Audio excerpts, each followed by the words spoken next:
Hi friends! Today we're going to start another one of my favorite books of all time. It's a book by Roald Dahl and it's called The Witches. Alright, what do you see on the cover?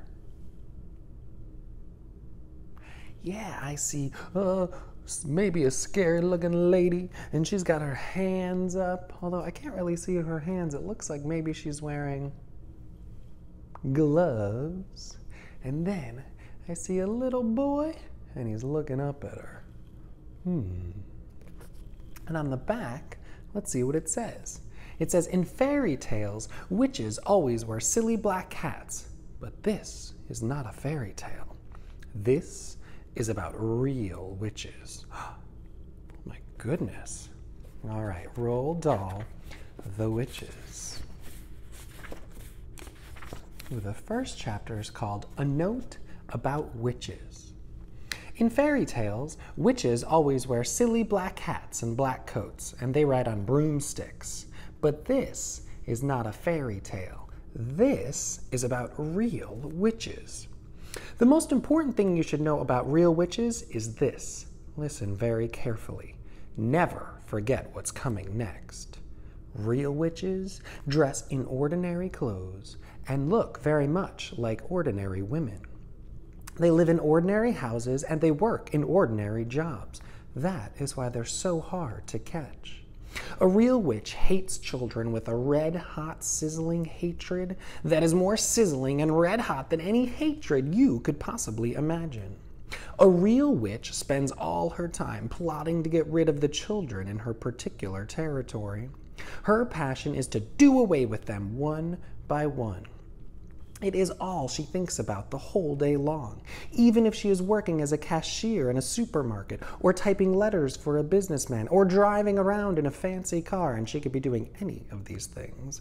Her mind will always be plotting and scheming and churning and burning and whizzing and fizzing with murderous, bloodthirsty thoughts. Which child, she says to herself all day long, exactly which child shall I choose for my next squelching? A real witch gets the same pleasure from squelching a child as you get from eating a plate full of strawberries and ice cream. She reckons on doing away with one child a week. Anything less than that, and she becomes grumpy. One child a week is 52 children a year. Squish them and squiggle them and make them disappear. That is the motto of all witches. Very carefully, a victim is chosen. Then the witch stalks the wretched child like a hunter stalking a little bird in a forest. She treads softly. She moves quietly. She gets closer and closer. Then at last, when everything is ready, whoosh, she swoops, sparks fly, flames leap, oils boil, rats howl, skin shrivels, and the child disappears. A witch, you must understand, does not knock children on the head, or stick knives into them, or shoot them with a pistol. People who do those things get caught by the police. A witch never gets caught. Don't forget that she has magic in her fingers and devilry dancing in her blood. She can make stones jump about like frogs, and she can make tongues of flame go flickering across the surface of water. These magic powers are very frightening. Luckily, there are not a great number of real witches in the world today, but there are still quite enough to make you nervous. In England, there are probably about 100 of them altogether. Some countries have more, others have not quite so many, but no country in the world is completely free from witches. A witch is always a woman. I do not wish to speak badly about women. Most women are lovely. But the fact remains that all witches are women. There's no such thing as a male witch. On the other hand, a ghoul is always a male. So indeed is a barghest. Both are dangerous, but neither of them is half as dangerous as a real witch.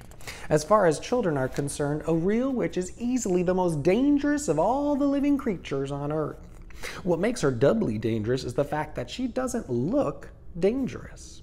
Even when you know all the secrets, you will hear about those in a minute, you can still never be quite sure whether it is a witch you are gazing at or just a kind lady.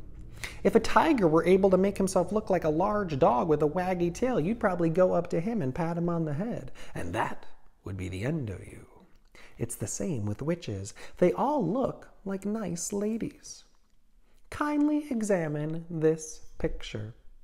Which lady is the witch? Can you tell the difference? That is a difficult question, but it is one that every child must try to answer. For all you know, a witch might be living next door to you right now. Or she might be the woman with the bright eyes who sat opposite you on the bus this morning. She might be the lady with the dazzling smile who offered you a sweet from a white paper bag in the street before lunch. She might even, and this will make you jump, she might even be your lovely school teacher. Look carefully at your teacher. Perhaps when you look at her, she might smile at the absurdity of such a suggestion. Don't let that put you off. It could be part of her cleverness. I am not, of course, telling you for 1 second that your teacher is actually a witch. All I'm saying is that she might be one. It's most unlikely, but, and here comes the big but, it is not impossible. Ooh, if there were only a way of telling for sure whether a woman was a witch or not, then we could round them all up and put them in the meat grinder. Unhappily, there's no such way. But there are a number of little signals you can look out for, little quirky habits that all witches have in common. And if you know about these, if you remember them always, then you might just possibly manage to escape from being squelched before you are very much older. That's the end of the first chapter. What did we learn? Yeah, we learned that all witches are women. Can men be witches? No, it said men can be ghouls or barghouls, but not witches. And is it easy to spot a witch? No. Why? Yeah, it said because all witches disguise themselves as looking like nice ladies. So, but the author did tell us that he is going to give us some clues about how to find a witch. All right, let's keep going.